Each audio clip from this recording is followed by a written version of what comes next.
All right, what's up? I'm back. This time we're going to use Grok to kind of run a AI simulation war game and see what happens. Basically, we're going to see what happens if we deport all H-1b visa holders today. Whoops, sorry about that. Okay, let's get to it.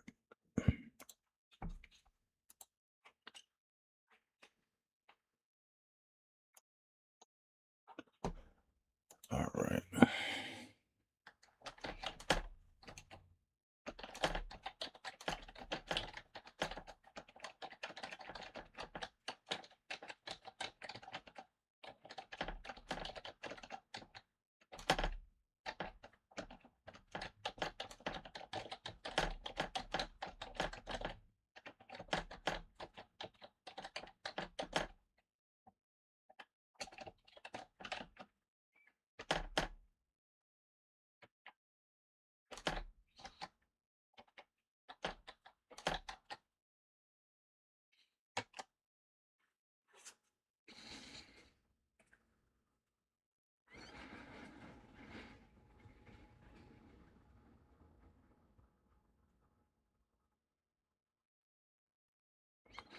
See, the difference between using Grok and like what these high level globalist organizations have is you can see that what it was saying that they're getting real time data.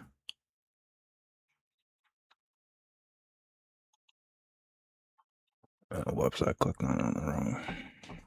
Hold on. Let me copy it. Cause I got another tab open with the like restream and stuff.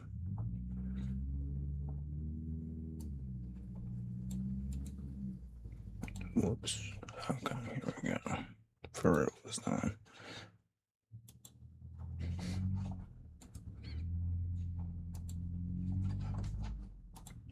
But like I was saying, like you can notice that they're talking about, you know, getting real-time data, right? It was the same thing with the Bank for International Settlements, right?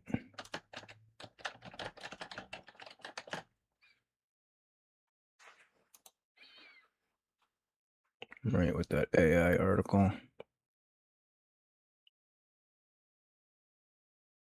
This wasn't right.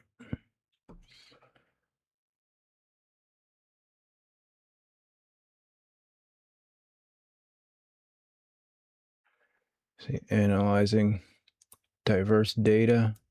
See, that's what they're all doing, right? Whether it's this or the line city. Oh, wait, where's that one? I guess I went over that one already. Oh, what?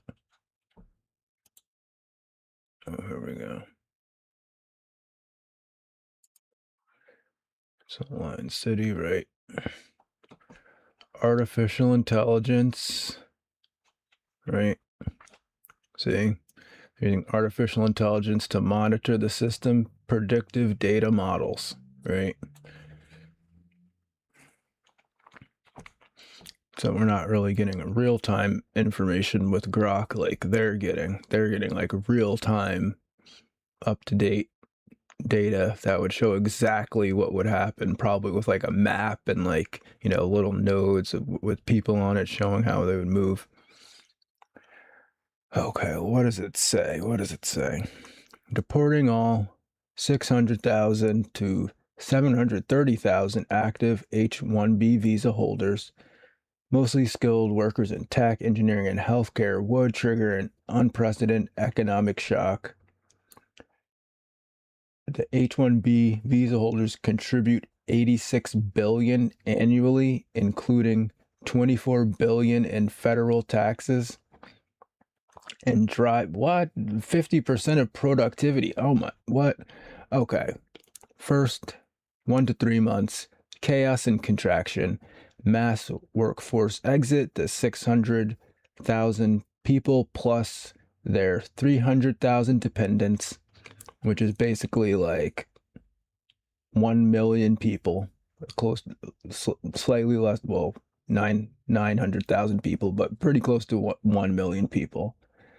leave abruptly, creating 500,000 immediate job vacancies. That doesn't sound too bad. Companies like Amazon employ 14,500. Microsoft has 4,000. Meta has a couple thousand. Say so. Pretty big companies like Amazon, Microsoft, Meta would lose 10 to 20% of their staff. Wow. The stock market would drop 15 to 25%. Facebook, Apple, Amazon, Netflix, and Google. S&P 500 falls 5 to 10%, wiping out $2 to $4 trillion in market value. Wow, that's a lot, I think. I don't know. Okay. Then consumer spending would dip or retract. Damn, they spend 40 to 50 billion dollars a year. Just these, 900,000 people. Okay, they would reduce demand on housing though. Hitting local economy, but what do you mean hitting? Reducing demand would be good for people that are buying. So, but the way that they're saying it's hitting, but that would be good though. Okay. Home to 60% of the people is California, Texas, and New York. So this isn't really a national problem. And so far, sure it is, but it isn't. It's like if 60% of the people are in these 3 states, it's these 3 states' problem, pretty much. Clog airports. Another 5 to 10 billion in short-term costs. Okay, short-term effects. Labor shortages would cascade. 20% of STEM roles where U.S. talent gaps persist. Okay, so before we go any further with this, let's find out how long will it take to train U.S. workers to replace the deported H-1Bs.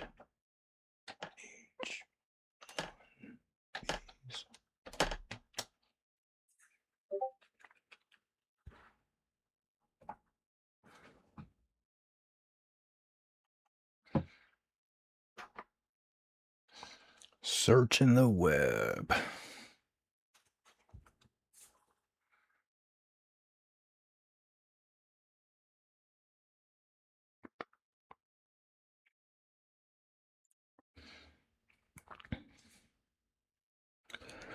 Okay. In the hypothetical scenario of deporting all 600,000 workers and replacing them with U.S. trained workers wouldn't be quick or simple. H-1b roles are heavily concentrated in STEM fields, 70 to 80%, where the U.S. already faces chronic talent shortages. That's not what I asked you. Okay.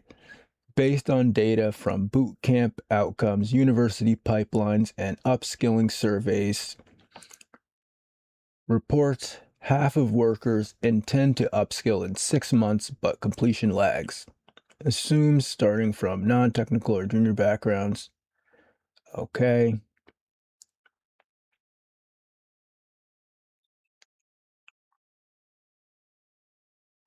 So, it looks like, short-term partial replacement via upskilling, 20 to 30% of roles, approximately 120,000 to 200,000 workers.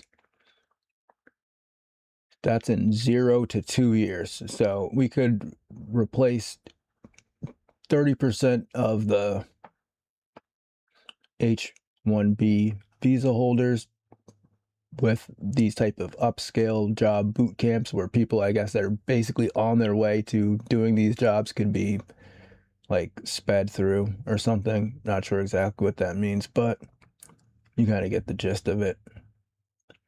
Specialized AI can't be rushed. Firms would offshore.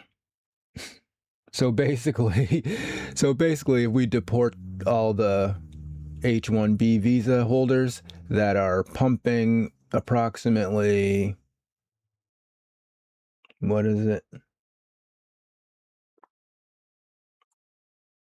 It's like something $1 billion per year. I remember. Hold up.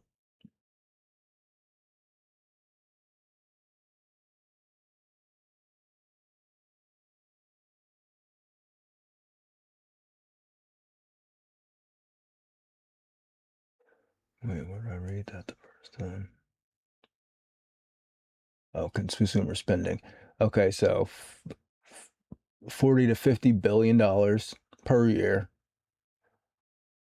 would be going out of the economy because, like, say for instance, like, you know, American landlords are going to be, and store owners, if there are any left, would technically be the people that would be receiving this 40 to 50 billion dollars a year, technically, right? And so what they're saying is that if the if they deport the workers, then they'll just offshore.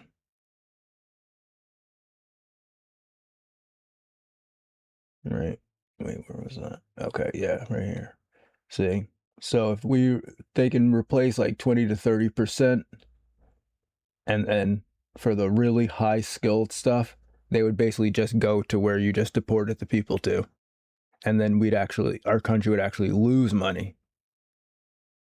So that would be money taken away from landlords, and there are no small business owners, but in a hypothetical world where there were small business owners, it would be taking away money from them.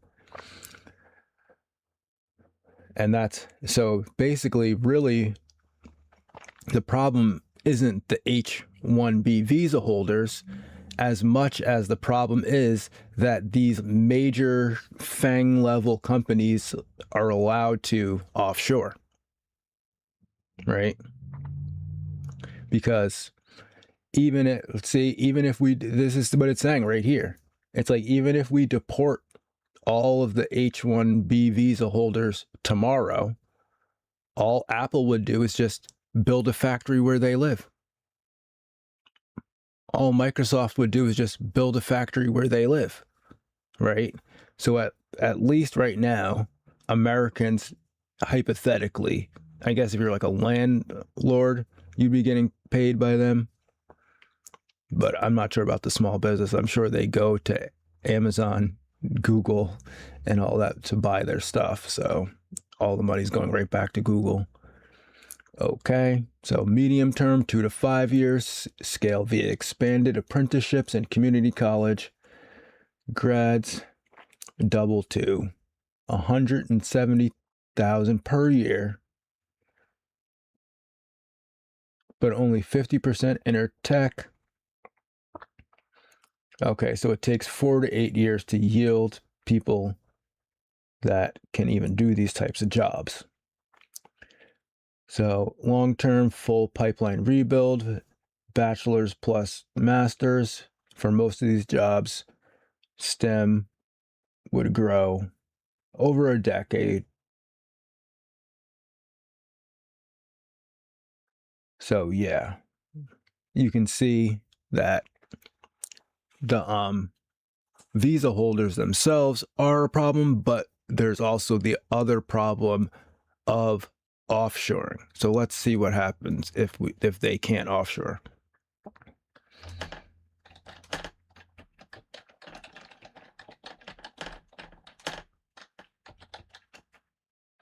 Yes, damn, I don't know how to spell that. S-C.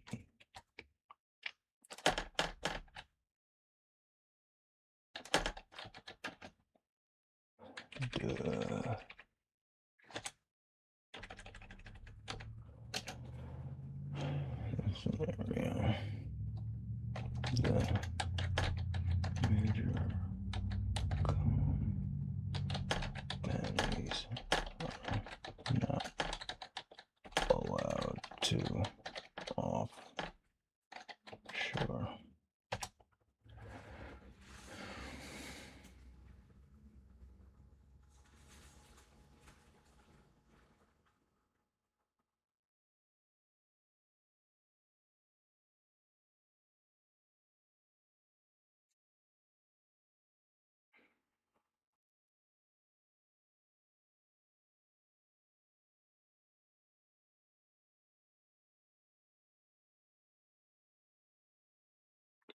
Okay, so it's saying that adding a ban would amplify the economic fallout dramatically.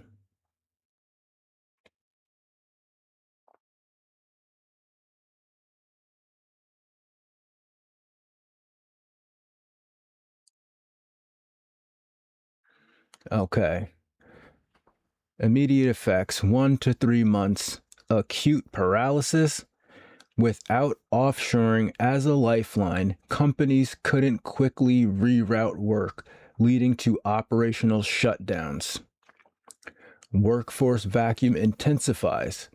500,000 plus vacancies go unfilled longer. Firms like Google, thousands of H-1bs halt product launches, causing 15 to 25% revenue drops. Stock plunge and investor flight. The NASDAQ could crash 20 to 30%. Tech valuations tank. 3 to 5 trillion lost in the first 3 months. I mean, not for any normal people, but for, big time stockholders. Okay. Supply chain freezes. Now, this is kind of bad. No overseas backup means delays in software updates, cybersecurity, cloud services, inflating costs by 5 to 10% economy wide. So here we go. So if we block the companies from being able to go to where the people that we just deported them are, then they're going to do an inflation on us, right? Because it's going to cost more, because they're going to have less supply. They're going to have less supply because there's going to be less people producing the products. So then there's going to be inflation. Okay. Consumer hit. Prices for tech health services rise 3 to 5% immediately in the first 3 months. App delays. Slow e-commerce costing $10 to $20 billion in holiday sales. And the post-Thanksgiving timing worsens this. Okay, short-term effects, 3 to 12 months, sectorial crises, and recession. Banning offshoring removes the safety valve for the companies, forcing reliance on underprepared U.S. talent pools. Unemployment might dip short-term from hiring rushes, but spike to 7 to 9% as firms downsize. Inflation could hit 6 to 8% from bottlenecks. Okay, so basically what we got going on here is that if we deport the workers,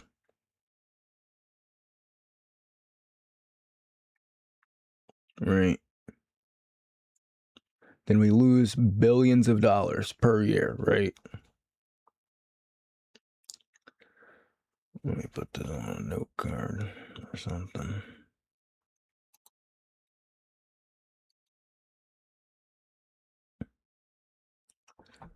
Okay.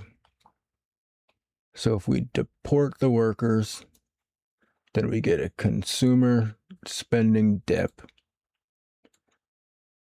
of $40 to $50 billion per year. And then if we try to replace them with American workers, it's basically to get them fully working, it's going to take at least 4 years, at least, to get the full 100% at at this amount of time, no, wait, it was 1 to 2, it was 0 to 2 years. They would only be able to replace about 20 to 30% of the workforce. And then if we block them from following the workers to where we just deported them to get the work done, then that will cause inflation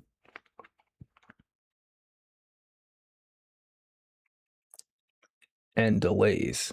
So it will cause inflation and it will cause product, where's the delays, right? Prices rise, health services, everything gets delayed, right? So, I mean, we've got the H-1b visa holders here. They're paying money into the system. And if we try to deport them, then it will negatively impact, I guess, property owners in the system, and we won't be able to replace them fast enough. So it will cause inflation and basically like supply chain breakdown. So what other options are there? I mean, it seems like slowly having them train Americans. I mean, Trump's going to be in office for another 3 years. So that's getting us past the 1 to 2 year point, right? Right. See, like this is showing each type of job, how long it's going to take to train these people. So it's like, you know, healthcare is like 4 years, 1 to 2 years. So like, and then PhD level stuff, right? So so that's basic proficiency, I see, and then full replacement. So, software, we can start getting people in there 3 to 6 months, but it's going to take 2 years for them to fully replace. 2 to 3 years, 3 to 5 years for advanced tech, 5 to 7 years for healthcare and the high level bioengineering stuff. So, if Trump brings in Americans to get trained by these H-1b visa holders, that seems like the most feasible plan, really, because if we just kick them out tomorrow, deport them all, right? It's going to cause inflation. Some American entrepreneurs, business owners, whatever, will lose $40 to $50 billion. Right? Not the average person, but that's going to have downstream effects of supply chain breakdown and inflation, which will raise the price of goods and services for average people. So, I mean, Trump's plan actually does seem pretty rational, where he's going to basically have Americans getting trained, but at the same time continuing to work with the H-1b visa holders. I mean, it's not an ideal situation. I mean, it would have been better if they would have trained Americans years ago for these types of jobs. That would have been the better thing, but they were too busy putting, everyone in jail for being late on child support and other things. So, okay. I mean, that's pretty much what it looks like to me, right? We deport all the H-1Bs. Then solution one is the companies just jump over to their country, wherever they deport. Let's just keep it real, India, right? If we deport all the H-1B workers, then the companies will just jump right back over to India. And if we try to block our companies from following them there, then it will cause inflation and supply chain shortages. So that's it for now. I mean, I might look into this more. I mean, I guess we'll see what other people have to say about it too, but that's what it looks like. It looks like what they're doing is the most, at least, rational thing for the country not to fall apart. Now, I understand that other people have some other arguments about them just being here, period. It doesn't matter what happens, even if, you know, the country loses billions of dollars, there's supply chain breakdowns and all that stuff. Who cares? I guess that's one way to look at it. Okay. So that's it. Have a good day and peace.